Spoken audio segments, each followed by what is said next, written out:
भाजप आमदार बबनराव लोणीकरांनी एका कार्यक्रमात आपल्या जिभेवरचा ताबा सोडल्याचा प्रकार घडला। सोशल मीडियावर सरकार आणि आपल्या विरोधात लिहिणाऱ्या तरुणांवर लोणीकर यांनी भाषणात आगपाखड केली। कोसवट्यावर बसलेली काही रिकामटेकडी काठी सोशल मीडियावर पंतप्रधान नरेंद्र मोदी आणि मुख्यमंत्री देवेंद्र फडणवीस यांचे अंधभक्त असल्याचे लिहितात।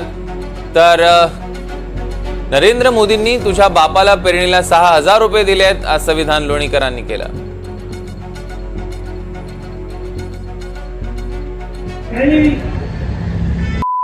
लोक विशेष करून तरुण पोरं कुचरवाट्यावर बसतात। आता वाटूरला किती कुचरवाटे आहेत काही नाही मला माहित नाही, पण कुचरवाट्यावर बसतात आणि व्हॉट्सअपला टाकतात। काय येतं व्हॉट्सअपला?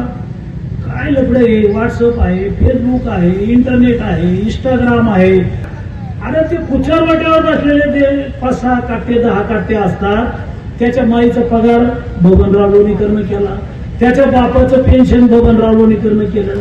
नरेंद्र मोदीजींनी 6000 रुपये तुझ्या बापाला पेरणीला दिले। तुझ्या माईच्या, तुझ्या बहिणीच्या, तुझ्या बायकोच्या नावावर लाडक्या बहिणीचे पैसे आले।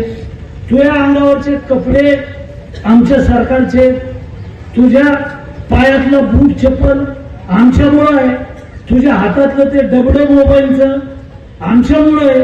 अरे आमचंच घेतो ना, आमच्याच पॅगड्यावर करतो, आम्हालाच बोलतो।